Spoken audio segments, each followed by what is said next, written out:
सको नारा लगाएर गोर्खाल्यान्डको लागि त्यत्रो मान्छे मारेर दुनियाँभरको पार्टी आएर केही गर्नु सकेन। त्यही पश्चिम बङ्गाल सरकारले दिएको हिल डेभलपमेन्ट काउन्सिललाई नै डिजिएससी र जिटिए भयो। त्यही जिटिए त हो तपाईँले फेरि गोर्खाल्यान्ड पुग्ने सिँढी पनि भन्नुभएको।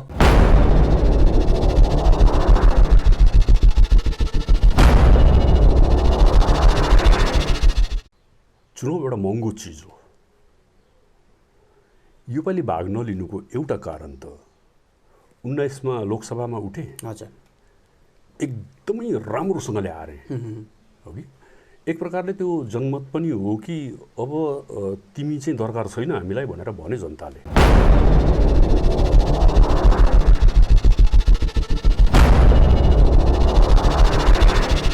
यहाँनिर बहादुरीको कुनै ठाउँ छैन। जसले त्यो बहादुरीको कुरा गर्छ त्यसलाई चाहिँ डस्टबिनमा हालिदिँदा हुन्छ।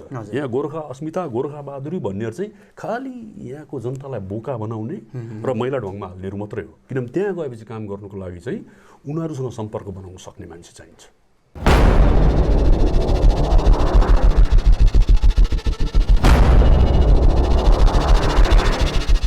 तपाईँले भन्नुभयो केन्द्र र राज्यको बैशाखी बिना राजनैतिक दलहरू पाहाडमा उभिनै नसक्ने। जनआन्दोलन पार्टीले पनि त्यो दुईटाकै बैशाखी नपाएर त उभिन नसकेको होला।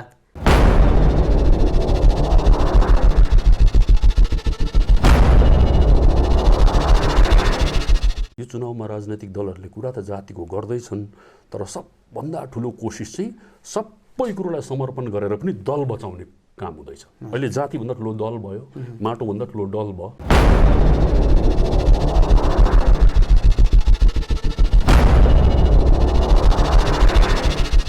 कमसेकम एउटा लास्ट बटम लाइन चाहिँ तयारी राख कि आफैले हालेको भोटले थुक्क भनेर आफैलाई मुख लोबार्नु चाहिँ नपरोस्।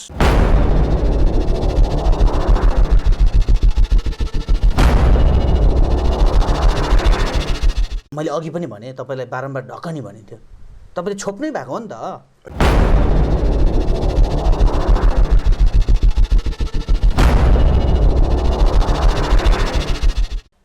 प्रिय दर्शकवृन्द नमस्कार। गफसफ टिभीको हाँकाहाँकी कार्यक्रममा हामीले अहिले चुनावको मौसममा राजनैतिक नेताहरूसँग हाँकाहाँकी कुराकानी गरिरहेका छौँ। विभिन्न दलहरूबाट चुनावी मैदानमा उठेका नेताहरूसँग पनि हामीले हाँकाहाँकी कुराकानी गर्ने क्रम जारी राखेका छौँ भने आज चुनावी मैदानदेखि पर रहेका राजनैतिक नेता तथा राजनैतिक विश्लेषकका रूपमा पनि चिनिएका जनआन्दोलन पार्टीका अध्यक्ष डाक्टर हर्कबहादुर छेत्री हाँकाहाँकी कार्यक्रममा हुनुहुन्छ। जनताका मनमा बिजेका प्रश्नहरू हामी हाँकाहाँकी कार्यक्रममा नेताहरूलाई सोध्ने गर्छौँ। आज यो कार्यक्रममा डाक्टर हर्कबहादुर छेत्रीलाई हामी हाँकाहाँकी कुराकानीमा हाँकाहाँकी प्रश्न सोध्नेछौँ। स्वागत छ सर तपाईँलाई। धन्यवाद। चुनावी चलखेललाई कसरी हेरिरहनु भएको छ अहिले दार्जिलिङ पहाडको 3वटा सिटको चुनावी चलखेललाई मात्र? राजनीतिमा सक्रिय भएर भाग लिनुभन्दा पहिला जसरी दर्शक भएर हेरिन्थ्यो त्यसरी नै हेरिरहेको छु अहिले, एउटा दर्शकको हैसियतले। अनि त्यहाँभन्दा बेसी केही भूमिका छैन, दर्शककै भूमिकामा हेरिरहेको छु। के देखिरहनु भएको छ दर्शकको भूमिकामा? अब सबैले जे देख्दैछन् मैले पनि त्यही देख्दैछु। किनभने कुनै चाखलाग्दो र फलो गर्न लायकको खालको कुनै घटना, कुनै परिस्थिति अझै तयार भएको छैन। अनि मलाई लाग्छ यो 2 तारिक जब नामाङ्कन पत्र फिर्ता लिने दिन आउँछ त्यहाँदेखि चाहिँ खास को खेलाडी हुन्। अहिले त अब मागेर ल्याएको ढाल बोकेर पनि मागेर ल्याएको घोडामा दुक्रुनेहरू छन्। त्यति बेला कोले घोडा ढालहरू बुझाउँछन्, हतियारहरू। त्यहाँदेखि खास योद्धाहरू को रहन्छन्, त्यसको बादमा चाहिँ अलिक चाखलाग्दो हुन्छ होला। जनताले अहिले घरि सोचिरहेका छन् कि हर्कबहादुर छेत्री किन मौन छन्, मौनता अपनाएर बसेका छन् डाक्टर हर्कबहादुर छेत्री। यो राजनैतिक मौनता के को लागि हो? जनताले त म बोल्दाखेरि पनि हर्कबहादुर छेत्री किन बोल्यो भनेर सोध्थ्यो। त्यसले गर्दाखेरि म साह्रै त्यतापट्टि ध्यान दिँदिनँ। मेरो मौनता पनि मेरो संवैधानिक अधिकार हो। त्यसले गर्दा हर्कबहादुर छेत्रीले बोल्नु पाउँदैन भनेर संविधानमा लेखेको छ, बोल्नै पर्छ भनेर लेखेको छैन। बोल्ने समयमा बोलियो। मलाई लाग्छ अहिले चाहिँ म चुप लाग्नुपर्ने समय हो र त्यसले गर्दा म चुप लागेर बसेको छु। सुभाष घिसिङले मौन बसेर नै धेरै राजनीति गरे, हर्कबहादुर छेत्रीले पनि मौनतामा नै राजनीति गरिरहेको छ कि? अब त्यो चाहिँ एकपल्ट मैले राजनीति गरेको कारणले मैले कविता लेख्यो भने पनि राजनीति गर्यो भन्छ मान्छेले। हजुर, यो यस्तो खालको छ हाम्रो मान्छेको हेराइ। एउटा मान्छेलाई एक प्रकारको देखेपछि, एउटा क्षेत्रमा देखेपछि सधैँभरि जहिले तहिले त्यो मान्छे त्यही मान्छे मात्रै हो, त्यहाँ बाहिर केही पनि होइन भनेर परिभाषित गरिन्छ। त्यस्तो होइन नि। म घरमा बाउ हुँ, बुढा हुँ, हो कि? साथीहरूको बिचमा म साथी हुँ, बेला बेला लेख्छु, म लेखक पनि हुँ, हो कि? तर हर्कबहादुर चाहिँ भोटै मात्रै लड्ने हो भनेर जबरजस्ती हेर्नु चाहनेलाई म अब त्यो नमस्कार गर्नु सक्छु र शुभकामना दिन सक्छु, अरू केही पनि भन्नु सक्दिनँ। त्यति नै हो। त्यति नै। तपाईँले 2011मा चुनाव लड्नुभयो है। 11मा चुनाव लड्दाखेरि 1 लाखभन्दा धेर भोट पाउनु भएको थियो। 2016मा पुनः चुनाव लड्नुभयो, लगभग 57,000 चुनाव 56,000 चुनावमा भोट पाउनुभयो। त्यसपछि 2021को विधानसभा चुनाव हुँदैछ, लोकसभा काटिदिउँ। दुईटा विधानसभा चुनावमा सहभागी बनेर तेस्रो विधानसभा चुनावमा तपाईँ चुपचाप बस्नुभयो। तपाईँ मात्र चुपचाप बस्नु भएन, तपाईँको राजनैतिक दल पनि चुपचाप बस्यो। जनआन्दोलन पार्टीले किन उम्मेदवारिता दिन चाहेन? अब भाइ, यसमा चाहिँ सत्य कुरा भन्ने हो भने हजुर, चुनाव एउटा महँगो चिज हो। योपालि भाग नलिनुको एउटा कारण त 19मा लोकसभामा उठे, हजुर, एकदमै राम्रोसँगले हारे, हो कि? एक प्रकारले त्यो जनमत पनि हो कि अब तिमी चाहिँ दरकार छैन हामीलाई भनेर भने जनताले, हजुर, हो कि? अब त्यसको बादमा 21मा लगत्तै एकपट्टि संसाधन छैन, अर्कोपट्टि 2 वर्ष मात्रै अगाडिको जनमत आफूलाई थाहा छ, हो कि? त्यति हुँदाहुँदै म त्यो होइन, त्यहाँ म जानै पर्छ जसरी भए पनि, त्यो बाहेक मेरो जीवनमा अरू कुनै उद्देश्य छैन भन्ने प्रकारको मान्छे त होइन। र त्यसले गर्दा संसाधन छैन, समर्थकहरू पनि धेरैजना यता उता लागे। अनि यो समयमा ठिकै छ नि त। अब लोकसभामा उठेर हारेर फेरि विधानसभामा उठ्नु भनेको माउन्ट एभरेस्टमा चढेर फेरि दुर्पिन डाँडातिर पनि चढ्नु जानु जस्तो पनि हुन्छ। हजुर, हजुर। अन्त त्यसले गर्दा नचढौँ, योपालि छोडिदिउँ, सबैजना भने नयाँ पनि त आउनु पऱ्यो, हो कि? अन्त उनीहरूलाई आउने मौका दिउँ। अनि राजनीतिको घरिघरि परिस्थिति चेन्ज हुन्छ। अनि अब जनताले पनि एउटा मूल्याङ्कन गर्ने मौका पनि पाउनु पऱ्यो। कसको क्षमता कति थियो, कसले के कति गर्यो, कसले के कति गर्न सक्छ, र आफैले पनि न जनमतमा कोही समयमा भुल गरिएको थियो कि, र आगामी दिनमा सुधार्नुपर्ने हो कि भन्ने चिज सोच्ने एउटा मौका जनताले पनि पाउँछ। अनि त्यो सोचेर पनि मैले सम्झेँ होइन, योपालि संसाधनको पनि अभाव छ। अनि फेरि चुनाव यस्तो चिज हो, मान्छे कोही पनि विचार सुन्नु आउँदैन। मुद्दामा थप्पडी मार्छ, तर मुद्दैमा थप्पडी मारेको होइन। मुद्दा ठुलो देख्यो भने त्यो मुद्दामा भेला भएको नेतृत्वहरू जो छ त्यहाँबाट एउटा न एउटा सुयोग निक्लिनु सक्छ, आफ्नो निम्ति पनि व्यक्तिगत रूपमा भन्ने पाराले सोच्नेहरूको बहुमत छ। सायद परिस्थिति पनि त्यस्तै छ होला हो। र त्यसले गर्दा अन्तिम 3 दिनमा झोला बोकेर जो घुम्छ, माने झोला माने खाली होइन, भरि झोला बोकेर, अन्त निर्णय त त्यसैले डिसाइड गर्छ भन्ने यो विचार सिचार भनेको चाहिँ क्या, त्यो जनतालाई बटुल्ने, त्यो जसरी साँप नचाउनेले बिन बजाउँछ पहिला, त्यो भिड जम्मा गर्नुको लागि। अनि यो मुद्दाको कुरा, यो जय गोर्खा, गोर्खाको नाराहरू पनि त्यो हुद्दा बटुल्ने मात्रै हो। तर साँप चाहिँ यिनीहरूको टोकरीभित्रै हुन्छ। अनि त्यो नखोलुन्जेल कसैले देख्दैन, खोल्दा मात्रै थाहा हुन्छ त्यो साँपै हो भनेर। 2016को चुनावमा पराजित हुनु पनि तपाईँहरूमा त्यो जनतालाई बाँड्ने झोला भोरी नभएको कारण हो? अब सबै त्यो मात्रै हो म भन्दिनँ, किनभने मोर्चाको बलियो बेस थियो। अनि म मोर्चा छोडेर निक्लेपछि मसित रिसाउनेहरू थिए। मैले जुन कारणले निक्लेँ त्यो कारण मैले सबैलाई बताउनु सकिनँ पनि होला। मेरै पनि कमजोरीहरू थियो होला त्यहाँनिर, अघि थियो होला के थियो नि, र त हारेँ। मेरो सबै बलियो पक्ष थियो भने त जितिहाल्थेँ। त्यो एउटा थियो। अनि तीमध्ये एउटा कारण चाहिँ तिमीले भनेको पनि हो, किनभने हामीले सुन्यौँ। अब त्यो क्षेत्रको नाम भन्दिनँ, त्यो क्षेत्रको नाम भनेर तिनीहरूलाई म व्यर्थ दोष लगाउनु चाहदिनँ, तर झोला बहुत घुम्यो, सत्य हो। अनि आज जसरी डल्लै भारत सरकारको क्याबिनेट चाहिँ इन्डिया भनेको चाहिँ बङ्गालै हो भने जस्तो गरेर यहीँ जम्मा भइरहेछ, त्यसरी नै त्यति बेला दार्जिलिङ भनेको चाहिँ कालिम्पोङ नै हो भनेर विमलजी र डल्लै ग्याङ पनि कालिम्पोङै आएर बसेको हो। हजुर, जनआन्दोलन पार्टी भनेको चाहिँ हर्कबहादुर छेत्री मात्रै हो भनेको जस्तो भइरहेको छ अहिले। जनआन्दोलन पार्टीका कार्यकर्ताहरू सबै आफ्नो बाटो लागिसके। साँच्चै नै हो हर्कबहादुर छेत्रीमा मात्रै जनआन्दोलन पार्टी आएर टुङ्गियो? अब त्यो चाहिँ चुनावको बादमा जनआन्दोलन पार्टीले जब कार्यक्रम गर्छ त्यो कार्यक्रममा हर्कबहादुर एक्लै भयो भने चाहिँ त्योभन्दा सुहायो। हजुर हो कि चुनाव पछिको राजनैतिक कार्यक्रममा के हुन्छ त्यसको बादमा नै जनताले जनआन्दोलन पार्टी हर्कबहादुर छेत्रीमाथि कुनै एउटा निर्णय पास गर्न सक्छ, अहिले होइन। भनेपछि चुनाव सकेपछि तपाईँहरू जनआन्दोलन पार्टीहरू आफ्नो रणनीति अनुसार सडकमा निस्किनुहुन्छ? निश्चय निक्लिन्छौँ नि, किनभने राजनीति भनेको यस्तो चिज हो कि विभिन्न प्रकारको मुद्दा आइबस्छ, नेताहरूले गल्ती गरिबस्छ। कोही कोही गल्ती दललाई मात्रै फरक पार्ने होइन, डल्लै जातिको निम्ति घातक हुन्छ। त्यस्तो समयमा चुप लागेर बस्नु भनेको एउटा सचेत व्यक्ति हो भने चाहिँ त्यो चाहिँ अपराधिक क्रियाकलाप हो, चुप लागेर बस्नु।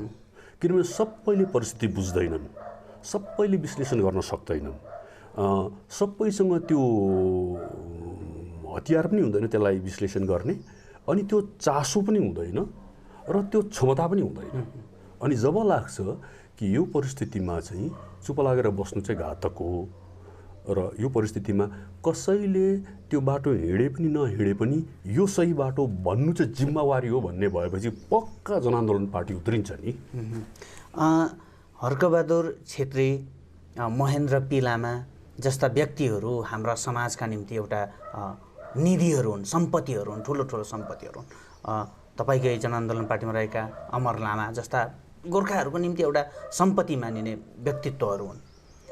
यी सबै व्यक्तित्वहरू रहेको जनआन्दोलन पार्टी अहिले त फेरि जनआन्दोलन पार्टीमा हर्कबहादुर मात्रै देखिन्छ, अरू सबै कता गए, राजीनामा औपचारिक रूपले दिएनन्, राजनैतिक रूपले निष्क्रिय छन्, बेग्ला बेग्ला यी तरिकाको बयान दिइरहेका छन्। त्यसमा म एउटा स्पष्टीकरण दिन्छु। पहिला कुरा त महेन्द्र लामाजीले धेरै अगाडि नै मेरो काम क्रिया, मेरो जुन चाहिँ पेसा छ त्यो पेसा प्लस यता त्यति बेला तिनी एमिनेन्ट पर्सन्स ग्रुपमा चुनिएका थिए भारत नेपाल सन्धिको विषयमा, अनि म भ्याउँदिनँ भनेर औपचारिक रूपमै उहाँले छुट्टी मागेर गएका हुन् पार्टीबाट। तिनको कुरा आएन। अब बाद बाँकी जो साथीहरू छन्, हर्कबहादुर छेत्री मात्रै देखिन्छ भन्ने हो भने चाहिँ खासमा त हर्कबहादुर छेत्री पनि देखिँदैन नि। हर्कबहादुर छेत्रीकोमा बेला बेलामा प्रेस आउँछ, उसले बोल्छ र मात्रै हो। अदरवाइज हर्कबहादुर, अमर लामा, अनमोल प्रसाद, युसुफ सिमिक, नयन प्रधान, नवराज गुरुङ, द्रौपदी गुरुङ जे जति छन् यिनीहरू जम्मै नै त्यही छन् जहाँ हर्कबहादुर छ। अब कार्यक्रम नगर्नु त राजनीतिक दललाई कहाँ देखिन्छ भन्दा कार्यक्रममै देखिन्छ। हामीले कुनै कार्यक्रम गरेको छैनौँ अहिले, त्यो नगरेकोले गर्दा अब म पनि बाहिर गएर बोलाइ प्रेसलाई बोलेको होइन। प्रेस नै सोध्नु आउँदाखेरि म आएको, मलाई चाहिँ देखिएको, त्यति मात्रै फरक हो। होइन भने जहाँ अमर लामा छ त्यही छु म पनि, जहाँ अनमोल प्रसाद छ म पनि त्यही छु। जनआन्दोलन पार्टीका समर्थकहरू त छन्, अहिले पनि छन्, चाहे तिनीहरूलाई देखियोस् नदेखियोस्। ती समर्थकहरूलाई के भन्न चाहनुहुन्छ? चुनावको सन्देश के दिन चाहनुहुन्छ? ती समर्थकहरूले त अलरेडी फोन गरेर टचमै छन् नि। ती समर्थकहरूले त केही गरौँ सर, केही गरौँ भन्ने पक्षमै पनि छन्। उनीहरू सबैलाई मैले बुझाएको छु। अब 2 तारिकसम्म पर्खौँ, त्यसको बादमा स्थिति हेरौँ। बिचमा मैले एउटा स्ट्यान्ड लिएको थिएँ मैले कि अब जनआन्दोलन पार्टीले कि मोर्चा 2 र 1 एउटै भयो भने चाहिँ जुन खालको परिस्थिति छ, यहाँ क्षेत्रीय आवाज पुरापुरी मर्ने अवस्था छ र राष्ट्रिय दल र राज्यको दलले बिस्तारै यहाँको लोकल पोलिटिक्सलाई चाहिँ मास्दै लाँदैछ र यस्तो परिस्थिति आउँछ कि क्षेत्रको कुरा उच्चारण गर्नु पनि नसक्ने हुन्छ यहाँको राजनीतिक दल। एकदम 2टा राज्य र केन्द्रको बैशाखी बेगर हिँड्नै नसक्ने अपङ्ग भइसक्यो यहाँको दलहरू हो कि। र त्यसले गर्दाखेरि अब हेरौँ यो 2टा एक भएर आएको भए, किनभने अहिले पनि जे होस् एउटा कुरा त भयो नि, बिजेपीले माने कसैलाई सल्लाह नगरिकन आफ्नो उम्मेदवार दियो, अनि उनीहरूको घटक दलहरूले सघाउनु पर्ने बाध्यता आयो। अब घटक दलकोमा क्षमता भएको भए के अरे हामी हाम्रै पाराले उठ्छौँ, या त्यो होइन यो हाम्रो उम्मेदवार भनेर 3 ठाउँमै फिल्ड गर्न सक्ने थियो। उनीहरूले त्यो गरेनन्। उनीहरूको के बाध्यता छ मलाई त्यसो मतलब छैन, केही होला बाध्यता र नै गरेनन् केही, अघि। तर अब यहाँ मोर्चा 1-2ले चाहिँ कमसेकम जे भए पनि तिमीहरू जेसुकै गर भनेर तृणमूलले छोडिदियो। क्षेत्रीय पार्टी त छन् हो कि, त यिनीहरूको अब सानो सानो इगो छ, त्यो इगोले नोक्सान गर्छ, किनभने भाजपाले भनेको छ बङ्गालमा चुनाव सक्ने बित्तिकै एनआरसी लागू गराउने। अब यति पनि मान्छेले बुझ्दैन, गम्भीर भएर सोच्नुपर्छ।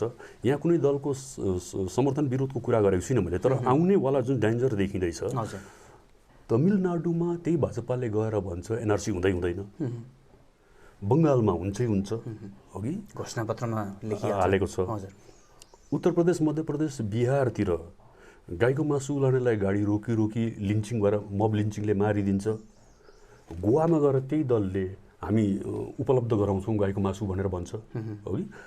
अब त्यसले गर्दाखेरि एउटा डेन्जर, एउटा थ्रेट छ यहाँनिर कि यसले कसैको सुन्दैन। जुन प्रकारले उनीहरूको ग्रोथ हुँदैछ डेमोक्रेसीको लागि एकदमै खतरनाक छ। खतरनाक अब यो कारणले पनि छ कि आज हामी देख्दैछौँ दार्जिलिङको नाथे 12-13 लाख या 18 लाख 20 लाख जति भनौँ न, यो गोर्खाको के माने हुन्छ, जबकि देशको 70-80 करोड किसानहरूलाई नजरअन्दाज गरेर यो सरकारले सुन्नु चाहिरहेको छैन। भनेपछि यहाँ जबसम्म क्षेत्रभरिको मान्छे एक भएर एउटै आवाज भएर कमसेकम अहिले चुनावमा एउटा रिजल्ट दिनुको लागि र हामी छौँ अनि हाम्रो आवाजले एउटा अर्थ बोक्छ भन्ने एउटा सन्देश दिनुको लागि एक हुनुपर्ने हो। त्यसरी एक यिनीहरू भएको भए म हरेक ठाउँमा गएर उनीहरूको लागि मैले भनेको थिएँ, म सडकमा निक्लेर उनीहरूसँग हिँड्छु र उनीहरूले जहाँ जहाँ भन्छ त्यहाँ फ्रन्ट ऱ्याङ्किङ स्पिकरको हैसियतले गएर म प्रचार गर्छु। किनभने यो जुन थ्रेट छ यो चाहिँ भावी पिँढीलाई हेर्दाखेरि डरलाग्दो थ्रेट छ। हामीलाई किन बेसी थ्रेट छ त भन्दाखेरि हाम्रो चिया बगानको केही पनि छैन, सिन्कोना बगानको केही पनि छैन, वन बस्तीको केही पनि छैन, ज्यादा से ज्यादा डिआई फन्ड डेभलपमेन्ट एरियाहरूको केही पनि छैन, यहीँ लिज होल्ड पनि भनिरहेको छ, यहीँ नोम्यान्स ल्यान्ड पनि भनिरहेको छ। त यसरी कागजपत्र नभएको ठाउँमा भर्खरै मात्रै आसाममा मैले एउटा वाट्सएपमा एकजनाले लेखेको थियो कि अब त्यहाँको नेपालीहरूको जमिनको खजाना लिन छोड्यो। हजुर हजुर। सरकारी नोकरीमा उनीहरूले गरेका आवेदनमा उनीहरूले के अरे इन्भिटेसन लेटर पाउनु छोड्यो।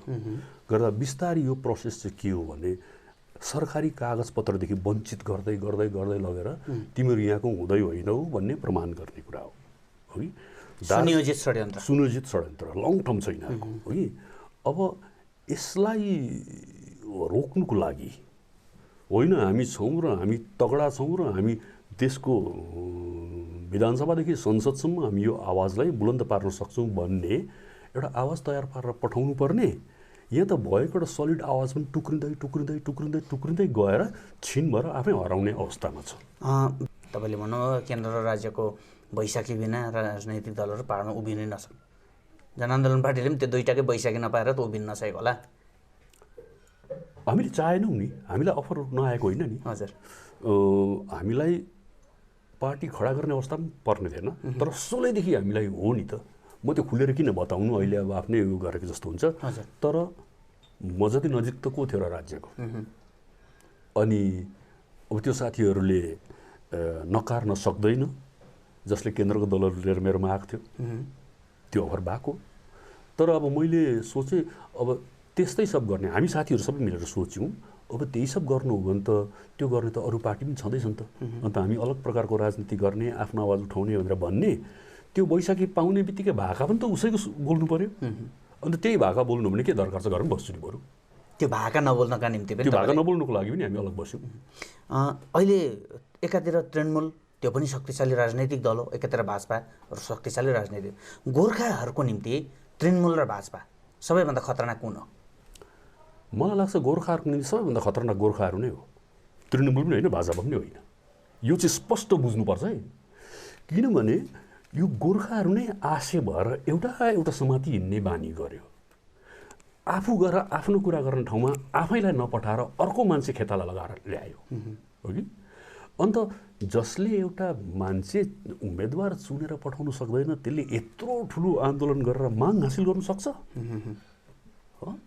यो त नाडी छामेपछि राज्यले पनि हामीलाई हलुकै साइड लगाइन्छ, केन्द्रले पनि हामीलाई हलुकै साइड लगाइन्छ, नाडी छामेको छ नि त। हजुर हजुर। हो कि। तर त्यो नारीमा चाहिँ होइन, बरु एकदम पछौटे ट्राइबल हुनु राम्रो, किनभने उनीहरूमा एकता भयङ्कर हुन्छ। हजुर। जसरी हामीले मिजोरम मणिपुरहरूतिर देख्यौँ, हो कि। हाम्रोमा त एक हुने भन्दा अनेक हुने कारण बेसी निक्लिन्छ। हजुर। चाहे जातको हिसाबमा होस् चाहे दलको हिसाबमा होस्, हो कि? अनि अहिले पनि मलाई लाग्छ हामीले कुरा त जातिको गर्दैछौँ, यो चुनावमा राजनैतिक दलहरूले कुरा त जातिको गर्दैछन्, तर सबभन्दा ठुलो कोसिस चाहिँ सबै कुरोलाई समर्पण गरेर पनि दल बचाउने काम हुँदैछ। अहिले जातिभन्दा ठुलो दल भयो, माटोभन्दा ठुलो दल भयो, हो कि? अन्त अब त्यो दल पनि आफ्नै खुट्टामा उभिएर बचाउने होइन, त्यो दललाई पनि थाङ्ग्रा लगाएर खडा गर्ने। र कुन चाहिँ थाङ्ग्रा चाहिँ बलियो छ? अहिले त थाङ्ग्राको खोजीमा पो छ गोर्खा त। तपाईँ एक समय ममता ब्यानर्जी, राज्यकी मुख्यमन्त्री ममता ब्यानर्जीको एकदम नजिकको मान्छे हुनुहुन्थ्यो है। तपाईँलाई त अब तृणमूलको क्यान्डिडेटै बनाएर घोषणा पनि भएको हो, जसले तपाईँलाई धेरै हानि पुर्यायो, त्यो त तपाईँ स्वीकार्नुहुन्छ। अहिले फेरि ममता ब्यानर्जीकै नजिक भएर बिमल गुरुङ पहाड भित्रिएका छन्, ममता ब्यानर्जीकै नजिकमा छन् विनय अनितहरू, आफ्नो उम्मेदवारिता दिएका छन् दुवै राजनैतिक दलले। जनता असमञ्जस्यमा छन्, के हो यो? दुवै जनताको हितमा छन्, गोर्खाको हितमा छन्, पहाडको हितमा छन्। यति सजिलो इक्वेसन पनि जनताले बुझ्दैन भने त्यो जनता डेमोक्रेसीको लागि तयार भएको छैन। हजुर, आँखा अगाडि त छ कसले के गरेको छ, कुन दल कसरी विरोध गर्थ्यो, कसरी समर्थनमा आयो, जम्मै त आफ्नो आँखा अगाडि लुकाएर गरेको त केही पनि छैन। त यतिको बेलामा चाहिँ उनीहरूको प्रोग्रेस रिपोर्ट जब जनताको अगाडि छ, कसलाई कति मार्क दिनुपर्ने भन्ने कुरो 17 तारिक उनीहरूले डिसाइड गर्नुपर्छ। मैले डिसाइड गरेर हुँदैन कि म पनि त्यो जनतामध्ये एउटा जनता हुँ। म आफ्नो हिसाबको मार्किङ कसलाई के गर्नुपर्ने म गर्छु, हो कि? तर म यो पनि भनेर इन्फ्लुएन्स गर्न चाहदिनँ। अनि मलाई विश्वास छ कि मैले इन्फ्लुएन्स गर्दा मान्छे इन्फ्लुएन्स हुँदैन, किनभने विगतमा जब मेरो कुनै राम्रो कुरा सुनेन भने मेरो नराम्रो कुरा पनि सुन्दैन उनीहरूले, राम्रो पनि सुन्दैन। अन्त तर मेरो व्यक्तिगत निर्णय मैले सोचिसकेको छु, म त्यो अनुसार काम गर्छु। र जनतालाई चाहिँ यति नै भन्छु, कमसेकम एउटा लास्ट बटम लाइन चाहिँ तयारी राख कि आफैले हालेको भोटले थुक्क भनेर आफैलाई मुख लोबार्नु चाहिँ नपरोस्। अहिलेसम्म त्यस्तै भइरहेछ, माने ज्यादातर त्यस्तो भइरहेको छ, हो कि? किनभने हामी जोसिएर लु भोलि नै केही उपलब्धि हुनै आँटेको छ भन्ने जस्तो गरेर उफ्री जुलुस र नारामा जाने, लट्ठी खाने मान्छेहरू हो। बिना बित्थामा हाम्रो समय बर्बाद गरेछौँ भनेर गुनासो फेरि 5 वर्ष गर्ने त्यही जनताहरू छ। अन्त के हतार छ? माने अरू बेला सोच्नु पनि पर्दैन हो। 16 तारिक बेलुकी त्योभन्दा अगाडिसम्मको प्रचार सचार सबै सम्झ, त्यो दलको प्रोग्रेस रिपोर्ट हेर, ब्याकग्राउन्ड हेर, उम्मेदवार पनि हेर। फेरि यहाँ त अर्को त प्रब्लम के हुन्छ भने पार्टी चाहिँ बलियो हुन्छ, उम्मेदवार चाहिँ लङ्गडे पठाइदिन्छ, है? अब डल्लै पार्टी त पस्दैन विधानसभामा, पस्छ त उम्मेदवार। अन्त अब सिंहको भिडले उम्मेदवार चाहिँ भेडा पठाइदियो भने त अन्त गयो नि त। दल पनि हेर, त्यसको ब्याकग्राउन्ड पनि हेर, हुन त सबै राम्रो चमचम गर्ने खालको ब्याकग्राउन्ड भएको त कुन चाहिँ पार्टी छ र पहाडमा, हो कि? तरै पनि यो चाहिँ आकाशमा अलिअलि बादल देख्नु थालेपछि र अलिअलि गाडाङगुडुङ हुन थालेपछि दुलोभित्र पसिहाल्ने खालको होइन भन्ने चाहिँ त्यतिसम्म चाहिँ सोच। अनि यो चाहिँ हावा चल्दै पछि त्यही डिरेक्सनपट्टि फर्केर हल्लिनेहरू होइन, भाका फेरि बस्नेहरू होइन। त्यति चाहिँ कमसेकम सोचेर चाहिँ एभाइलेबल मध्येमा सबभन्दा राम्रो र योग्य उम्मेदवार छान, पार्टी पनि यस्तो छान ताकि कमसेकम त्यो उम्मेदवारले पनि पार्टीको झारजङ्गल जम्मैलाई चाहिँ राम्रो हो भनेर नभनोस् र 2-4 वटा चाहिँ आफ्नो विचार पनि राख्न सक्ने, अनि विशेष गरेर कलकत्तामा सम्पर्क बनाउनु सक्ने मान्छे पठाउनुपर्छ। यहाँनिर बहादुरीको कुनै ठाउँ छैन, जसले त्यो बहादुरीको कुरा गर्छ त्यसलाई चाहिँ डस्टबिनमा हालिदिँदा हुन्छ। यहाँ गोर्खा अस्मिता, गोर्खा बहादुरी भन्नेहरू चाहिँ खालि यहाँको जनतालाई बोका बनाउने र मैला ढङ्गमा हाल्नेहरू मात्रै हो। किनभने त्यहाँ गएपछि काम गर्नुको लागि चाहिँ उनीहरूसँग सम्पर्क बनाउन सक्ने मान्छे चाहिन्छ, नत्र केही पनि हुँदैन। अब नभएको हामीले उदाहरण त आँखा सामु देखिरहेकै छौँ। बिमल गुरुङहरूले जब पहाड प्रवेश गरे, ममता ब्यानर्जीसँग सम्पर्क स्थापित गरेर सम्बन्ध बनाएपछि पहाड पछि चुनावमा उम्मेदवारी दिँदाखेरि गोर्खाल्यान्डको मुद्दालाई नै बोकिरहेका छन्। भलै उनीहरूको मेनिफेस्टोमा गोर्खाल्यान्ड भन्ने कुरा नलेखियो होस्, लेखिएकै छैन पनि यसपालि, है? अर्कोतिर विकासको मुद्दा बोकेर हामी रियल पोलिटिक्स गर्छौँ, यथार्थ राजनैतिक गर्छौँ भन्ने विनयपन्थीहरू पनि छन्। तपाईँको त्यो प्रोग्रेस रिपोर्टमा 10 अङ्कमा दुवै राजनैतिक दललाई चाहिँ अङ्क बाँड्नु पर्यो भने कसलाई कति अङ्क दिनुहुन्छ? अहिलेसम्म म उकिलकै पोस्टमा छु, अहिलेसम्म मेरो प्रमोसन भएर जज भएको छुइनँ, त्यसले गर्दा म मार्क्स दिने ठाउँमा छुइनँ अहिले चाहिँ। त्यसले कसैलाई मार्क्स दिएर हो कि, किनभने कसैलाई मार्क्स दिनु भनेको कसैको पक्ष लिनु भइहाल्छ अहिले, हो कि। अनि नितान्त व्यक्तिगत कुरा होइन, एकदम व्यक्तिगत स्तरमा पनि म आफैलाई सम्झु म को उनीहरूलाई जजमेन्ट गर्ने, यत्रो पब्लिक छ। प्रोग्रेस रिपोर्ट त हेरिरहनु भएको छ, तिनीहरूले पनि प्रोग्रेस रिपोर्ट हेरिरहेको छ। मेरो अङ्क भनेर म उनीहरूलाई प्रभावित पार्नु चाहदिनँ जसले, किनभने यो पनि एक प्रकारले के हुन्छ भने क्याम्पेन नै हुन्छ। अनि त्यो क्याम्पेन गर्ने पक्षमा म छुइनँ, दुईवटै मेरो साथीहरू छन् भन्ने हो भने। अनि त्यसले गर्दाखेरि म यो राम्रो त्यो नराम्रो, अब दुईजना मिलेको भए बेस्ट हुन्थ्यो, झन् राम्रो साथीहरू हुन्थे। अब दुईजना मेरो ठिकैको साथीहरू भए, दुश्मनहरू चाहिँ होइनन्। हजुर, दुश्मन होइन। तपाईँले अस्ति पनि भन्नुभयो दुवै मिलेर आएको भए म मैदानमा निक्लेर प्रचारमा अगाडि बढ्ने थिएँ। हो, तपाईँको यो बयानले गर्दा हर्कबहादुर छेत्रीले चाहिँ सेफ पोलिटिक्स खेल्दैछ है, एकदम आफूलाई चाहिँ सेफ सुरक्षित जग्गामा राखेर राजनीति गर्ने प्रयास गरिरहेछ। खतरामा त खुट्टा हाल्नै चाहँदैन। के तपाईँ खतरामा खुट्टा हाल्न चाहनुहुन्न र नै यसपालिको त्यो खालको स्ट्यान्ड लिएर बस्नु भएको डबल स्ट्यान्डर्ड? अब यो जसले भन्दैछ नि, तिनीहरूमध्ये कुनै एकजनाले कुनै एउटा खतरामा खुट्टा हालेको देखाओस् त, त्यहाँदेखि म उत्तर दिन्छु। 37वटा केसमा उब्रेको अझै पनि 7वटा केस हर्कबहादुरले फेस गरिरहेको छ। कलकत्ता एटेन्ड गर्नु जान्छ, यो कमेन्ट गर्नेहरू पुलिस देख्दा भाग्ने नाथेहरू छ। हजुर, एउटा केस छैन टाउकोमा। हामीले देखेको नि कतिजना यहाँनिर चम्की कुरा गर्नेहरू एउटा केसमा नाम आएकोदेखि त्यो ठन्डा महिनामा मच्छर हराएको जस्तो हराएर कहाँ गयो पत्तो पाएन कसैले। हजुर हजुर। अनि त्यसले गर्दा यो जोसको र अनावश्यक कुरा गर्ने खतरा त विमल गुरुङको जगजगीको समयमा उसलाई विरोध गरेर निक्लेर आफ्नो पार्टी बनाएर 107 दिनको बन्द हुँदाखेरि मेन रोडमा भाषणसम्म दिएर बन्दको विरोधमा। अब त्योभन्दा खतरा चाहिँ के गर्नु? हर्कबहादुरकै ग्रेनेडहरू बोकेर के अरे लालकोटी पड्काउनु जानु भन्ने कुरा सिधै छ नि।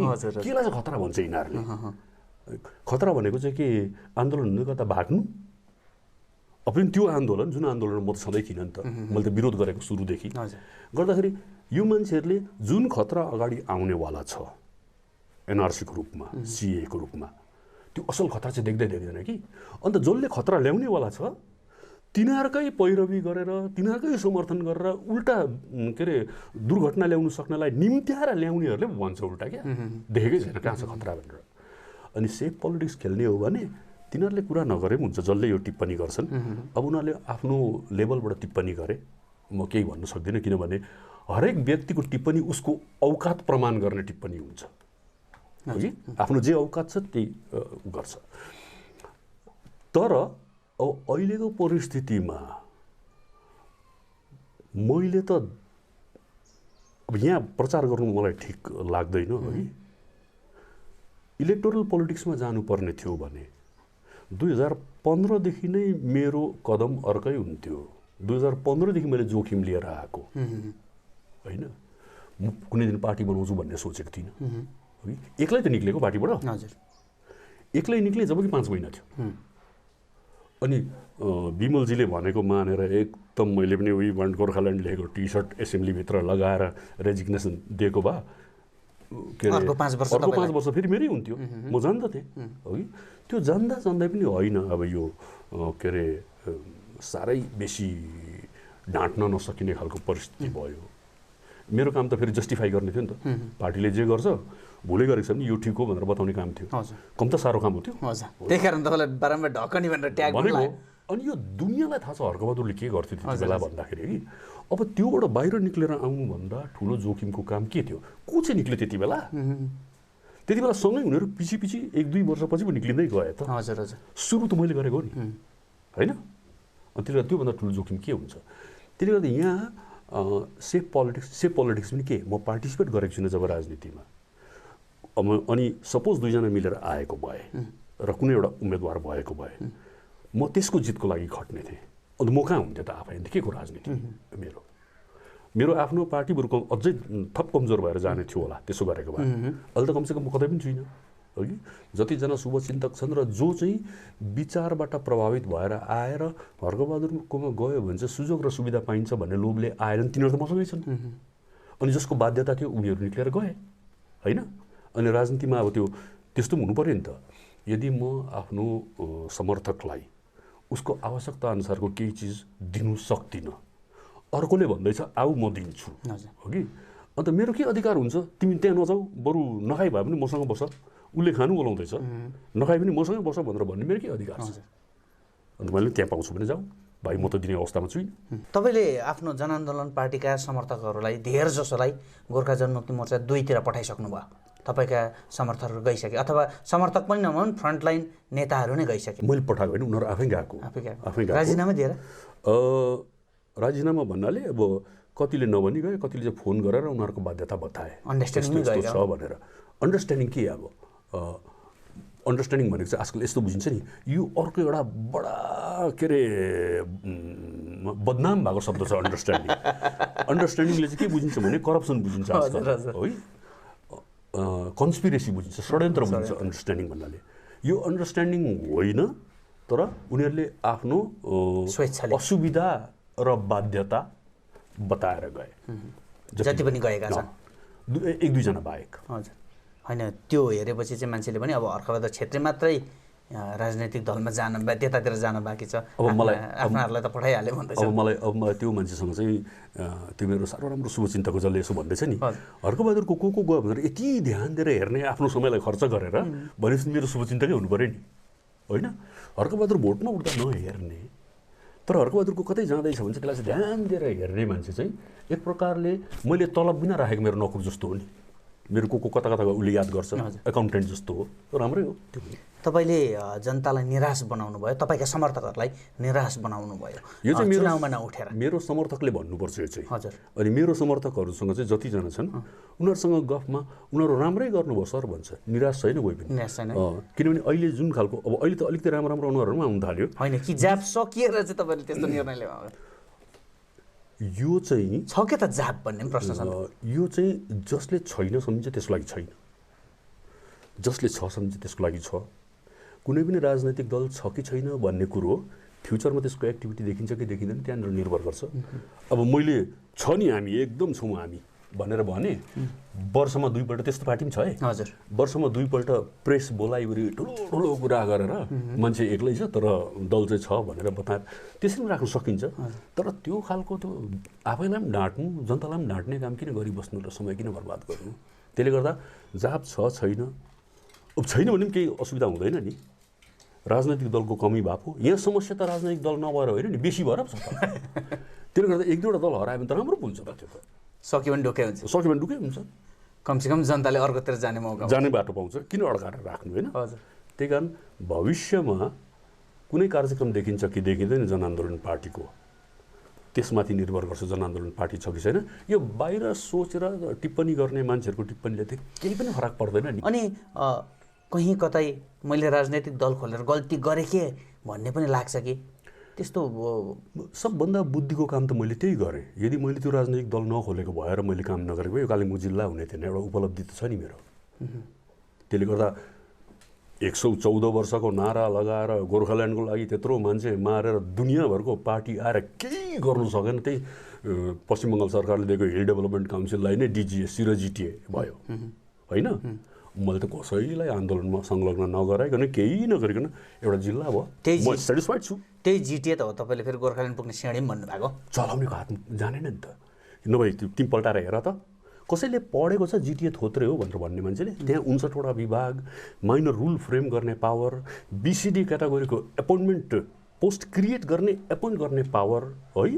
त्यहाँदेखि कहीँ केही प्रब्लम भयो भने 6 महिनामा ट्राइपोर्टाइट अर्गनाइज गर्ने पावर। अनि जिटिए सभामा 45 जना सभासदहरू बसेर बजेट डिस्कस गर्ने र स्टेटमा प्लेस गर्ने पावर। एक दिन त्यो काम भएन त मेरो के दोष हो? त्यो तपाईँ पनि त हुनुहुन्थ्यो नि त त्यति बेला। म त एमएलए थिएँ, जिटिए सभासदहरूले चलाउँथ्यो, एमएलएको कुनै रोलै छैन त्यहाँनिर। हामी एक्स अफिसियो मेम्बर हुन्थ्यौँ तर कहिले हामीलाई बोलाएन। जिटिएले गोर्खाल्यान्डको विषयमा एउटा बिल पनि त पारित गर्न सक्थ्यो होला नि त त्यो सभासदहरूको त्यो भित्र। बरु हामीले जनआन्दोलन पार्टीबाट जिटिए बिल के अरे गोर्खाल्यान्डको बिल बनाएर बुझायौँ, जसलाई त वास्तै गरेन नि। जिटिएलाई फुर्सदै थिएन। वास्तवमा त्यो राजनैतिक नेतामा इच्छा शक्ति नभएको हो त्यो चौकीमा बस्ने त्यति बेला। अनि सबै दोष पनि दिनु हुँदैन, किनभने एउटा पार्टी चलाउँदाखेरि के हुन्छ भने समर्थकहरूलाई पाल्नु पर्यो। होइन त्यति बेला त मैले अघि पनि भने तपाईँलाई बारम्बार ढकनी भनिन्थ्यो, तपाईँले छोप्नै भएको हो नि त। होइन मैले छोपेँ, अरू ठुल्ठुलो स्टेटसँग हुने झगडामा मिसअन्डरस्ट्यान्डिङहरूमा त्यसमा छोपेँ कि, तर अनरिजनेबली मैले कहीँ पनि छोपिनँ। मैले जब पनि छोप्ने काम गरेँ मैले त्यसलाई व्याख्या गरेर यो यस्तो हो यसले गर्दा गल्ती। अब म अहिले पनि के अरे कन्भिन्स छु कि जिटिए नै ठिकसँग चलाएको हो भने प्रशस्त ठाउँ थियो जिटिएमा। अनि हामीलाई चिदम्बरम होम मिनिस्टरले त्यति बेला पनि भनेको जब रोशन गिरीले के अरे 500 करोड रुपियाँले पुग्दैन हामीलाई 1000 करोड रुपियाँ चाहिन्छ भनेर चिदम्बरमलाई भन्दाखेरि जिटिए साइन भएको बादमा भन्दाखेरि चिदम्बरमले 1000 रुपियाँ के हो हामी 10,000 दिन्छौँ सेन्ट्रल गभर्मेन्टको लागि पैसा केही पनि होइन। तर जसरी बोर्डर टेरिटोरियल काउन्सिलले डेलिभर गरेको छ उनीहरूले राम्रोसँग चलाएर देखाएको छ now it's time for you to deliver भनेर भनेको त्यो डेलिभरेन्स भएन अनफर्चुनेटली। अब यसमा एउटा मान्छेलाई दोष दिनु पनि भुल हुन्छ है। तर अब के कारणले हो एउटा सेट अलग्गै हुनुपर्ने थियो होला जिटिएको रुलहरू स्टडी गर्ने अनि त्यो अनुसार त्यसलाई कसरी बलियो बनाउँदै लान सकिन्छ भन्ने दिशामा काम गर्ने। अब सबैतिर कन्ट्र्याक्टर भएपछि त अन्त कसरी माने त्यो कानुन कसले हेर्छ त्यही पनि एउटा प्रब्लम भयो नि। अनि अब विमल गुरुङलाई चाहिँ सजिलो थियो म त केही पनि जान्दिनँ भनेर भन्थे हो। तर अब अन्तिम निर्णय त उसैको हुन्थ्यो हो कि। अनि अब छेउमा उनीहरूले पनि जसरी बताउनु पर्थ्यो तिनलाई आँट गरेनन् किनभने एउटा नेतालाई सर्वसम्मतिले ठुलो नेता मानेपछि नि प्रायः मान्छेको चाहिँ बानी के हुँदो रहेछ भने ऊ के भन्यो भने चाहिँ ऊ खुसी हुन्छ। तपाईँले पनि बताउने आँट गर्नु भएन?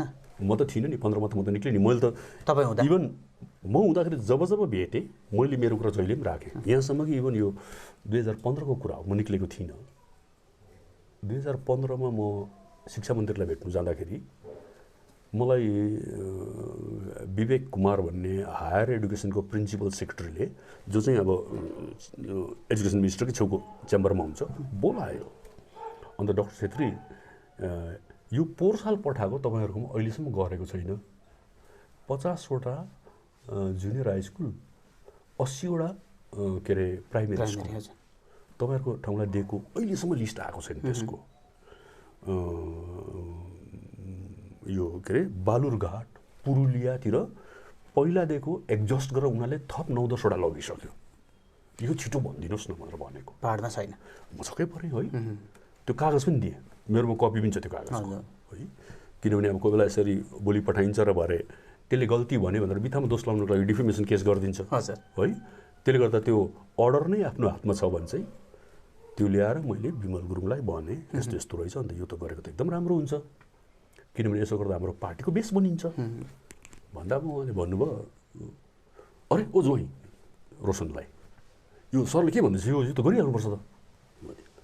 पछि रोशनले मलाई के भन्यो भने अब हाम्रो मान्छेको पनि त्यहाँ दोष छ खालि त्यो सिस्टमलाई पनि दोष दिनु हुँदैन प्रब्लम छ नि सर यो त। अब समावियोङमा एउटा बनाउँ भनेर भन्यो समावियोङमा अलरेडी कमिटीले बनाएको स्कुल चलिरहेको छ हो कि।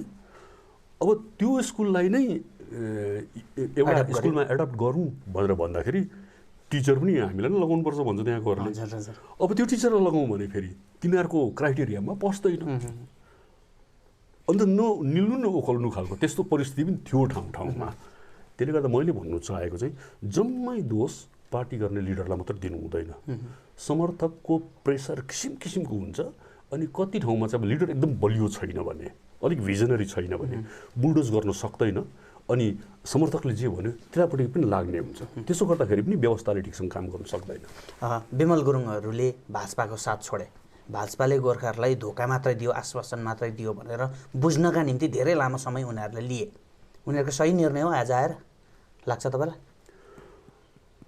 अब त्यो बाहेक अरू विकल्पै थिएन तिनीसँग। सही निर्णय त अब त्यो बुझ्नु अब यसलाई त के सही पनि के भन्नु गलत पनि के भन्नु जुन कुरा चाहिँ पहिलेदेखि नै दुईटा इलेक्सनमा जिताएर काम नहुँदाखेरि नै बुझिहाल्नु पर्ने। फेरि तेस्रो इलेक्सनमा जिताउनु कुनै आवश्यकता नै थिएन। बाघको मुखबाट फुस्केर बुवासोको मुखमा परेको जस्तो देखिरहेछौँ हामीले त। अब यो चाहिँ के भन्नु बुवासो चाहिँ अलिकति बाघभन्दा लेस घातक नै हो। बुवासोबाट बाँच्नु पनि सकिन्छ अलिक सानो साइजको हुन्छ लत्ता लिँदा ठेल्नु पनि सकिन्छ। बाघसँग त कुरा चान्स छैन नि। तर बाघ चाहिँ बाघ नै हो। अनि मलाई त एउटा के शङ्का लाग्छ भने भाजपा बाघै हो। भाजपा बाघै हो। अनि मलाई एउटा शङ्का के लाग्छ भने भाजपा पहाडमा तिनटै उम्मेदवार हारोस् भन्ने चान्स कि उसको। किनभने यहाँबाट उम्मेदवार हार्यो भने उनीहरूको हेडेक सकिन्छ। यहाँबाट जित्नेले गएर दबाउ दिन्छ र गोर्खाल्यान्ड पर्मानेन्ट सल्युसनको कुरा गर्छ, जुन कुरा गर्नु उनीहरूलाई इच्छा छैन। अन्त नाथे तिनवटाले के फरक पर्छ र? तिनवटामा हारोस् न, उनीहरू उता 200 वटा हेरिरहेको छ। यहाँ त एमपी हार्दाखेरि पनि उनीहरूलाई प्रब्लम हुँदैन। पहिला चाहिँ दार्जिलिङ एउटा प्रेस्टिजियस सिट थियो, आज उनीहरूको लागि नन्दीग्राम प्रेस्टिजियस सिट छ। अनि यति थुप्रो एमपीहरू जितेर गइरहेको छ, भाडमै जाए दार्जिलिङ, केही मतलब छैन उनीहरूलाई। तपाईँ आफ्ना समर्थकहरूलाई कसलाई सहयोग गर्नु भन्नुहुन्छ? म त तिमीहरू यथेष्ट परिपक्व छौ, आफ्नो आँखा अगाडि देखिरहेको छौ, अनि अहिले आँखा चिम गरेर यसलाई समर्थन गर भनेर भन्ने निर्णय म त पुगेको छुइनँ तिनीहरूलाई हेरेर। अहिले क्याम्पेन चल्दै जाओस् न, 17 तारिक हो, विड्रवल होस्। यिनीहरूले कस्तो कस्तो पाराको यो गर्दै लान्छ, नोटामा हाल भन्नुपर्छ कि के भन्नु सकिन्छ? भनेपछि तपाईँको चेतनाले नोटातिर हेर्दैछ? होइन, त्यो पनि एउटा अप्सन छ नि त, त्यो पनि छ। अब भोट हाल्दै नहाल्नु त म त्यही कारण भन्दिनँ, किनभने अब झन् एनआरसी आउँदाखेरि त भोट हालेको पनि एउटा रेकर्ड हो नि त। हजुर, त्यही भएर सबैलाई भोट चाहिँ हाल भनेर भन्छु, हो कि। तर के अरे जजमेन्ट चाहिँ आफ्नै गर, किनभने यस्तो समय छ कि भरोसा गर्नु लायकको कोही पनि छैन। 1 2 3 जोसुकै माने यो चाहिँ ठिक छ भनेर छाती ठोकेर भन्नु सक्ने खालको अवस्था कहीँ चाहिँ क्यान्डिडेटको कारणले छैन, कहीँ दलको कारणले छैन।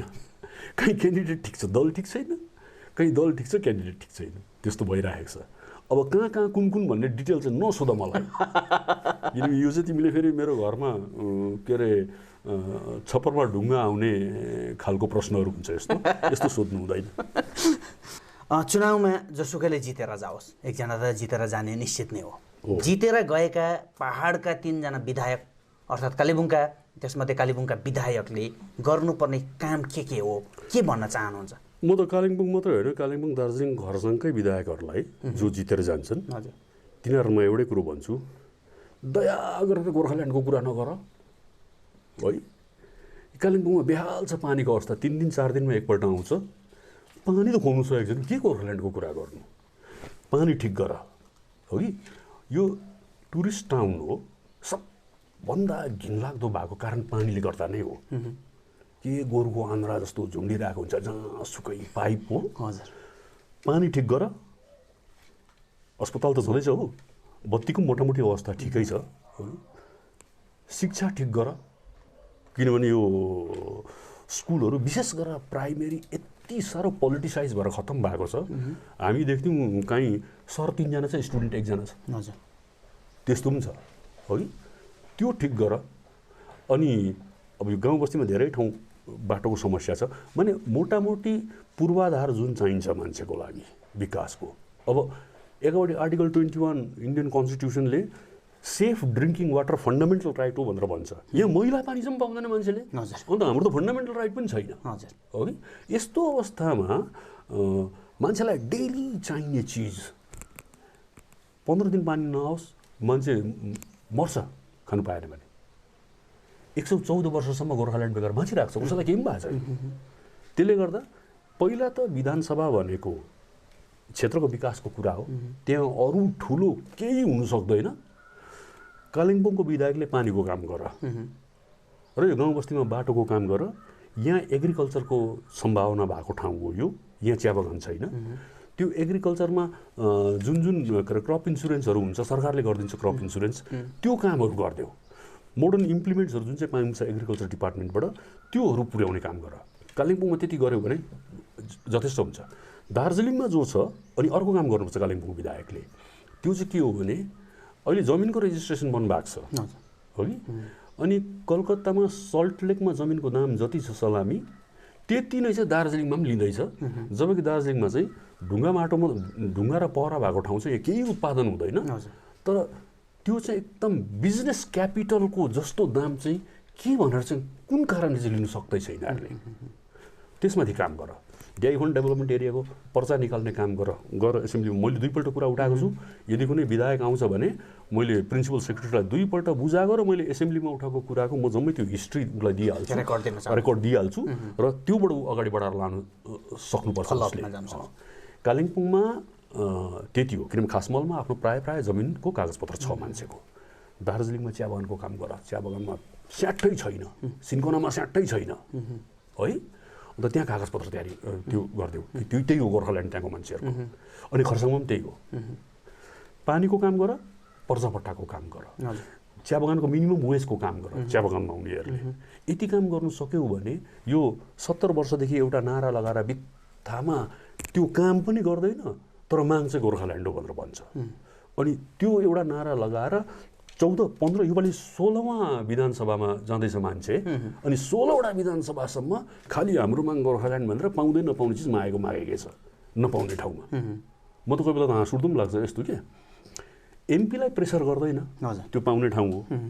अनि त्यो पार्टीहरूले त के भन्छ भने नि पाउने ठाउँमा त दिएन, दिने मान्छेले दिएन, अब नपाउने ठाउँमा नदिने मान्छेलाई पनि मागेर हेरौँ न भने जस्तो पागलपन होइन यो। त्यो भाजपाले पनि पिपिएस भन्दैछ, तृणमूलले पनि पिपिएस भन्दैछ। अब दुईटा पिपिएसलाई कसरी हेर्नु भएको छ? अब दिनेलाई पनि थाहा छैन, माग्नेलाई पनि थाहा छैन, दुवैलाई थाहा छैन। अनि कसैलाई पनि थाहा नभएको चाहिँ के चिज हो? जनतालाई लट्याउने हावा मिठाई यो के हुन्छ? खोदा पहाड निक्ला चुहा भन्ने हुन्छ लास्टमा। जनतालाई अन्तिम चुनाव सम्बन्धी के सन्देश दिन चाहनुहुन्छ? एकदम सोचेर योपालि इमोसनमा होइन, सेन्टिमेन्टमा होइन, क्रोध रिसमा होइन, भावनामा होइन, हेर है योपालि चाहिँ सबै जनताले हेर्नुहोस्, अघि उम्मेदवार जाँच्नुहोस्, एउटै कुरा चाहिँ मनमा राख्नुहोस्, हाम्रो भविष्य असुरक्षित छ।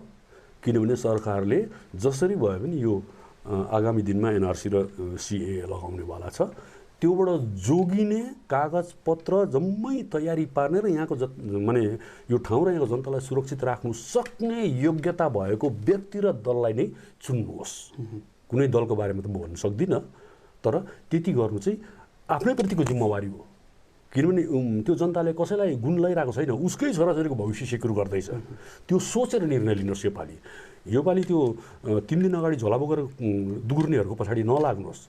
थापे त थाप्नुहोस्, कोही बात छैन, तर निर्णय लिँदाखेरि चाहिँ लङ टर्म मेरो सन्तान भोलि पर्सि यहाँ हुन्छ कि कहीँ शरणार्थी भएर कहीँ बसिरहेको हुन्छ, दुःखको समय छ यो। एकदम चेतनशील भएर योपालि चाहिँ निर्णय लिनुपर्छ। एक्लै आफ्नो निर्णयमा विश्वास लागेन भने चर्चा गर्नुहोस् बरु गाउँ बस्तीमा, अलिकति पढालेखा मान्छेसँग बसेर पनि चर्चा गर्नुहोस् गाउँकै। र कुनै दाजुले भन्यो, सरले भन्यो, भाइले भन्यो, उनीहरू सबै त्यता रहेछ भन्ने खालको निर्णय योपालि लियो भने चाहिँ जानी भड्कालो पनि परे जस्तो हुन्छ। त्यसो चाहिँ नगर्नुहोस्, मेरो अनुरोध त्यति नै हो। हाकाहाकीमा महत्त्वपूर्ण समय दिनुभयो, तपाईँलाई धन्यवाद।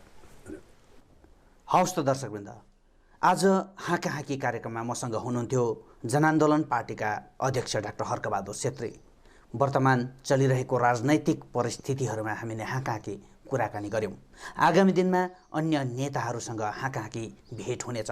तबसम्मको निम्ति म डिके वाइबालाई बिदा दिनुहोस्। नमस्कार।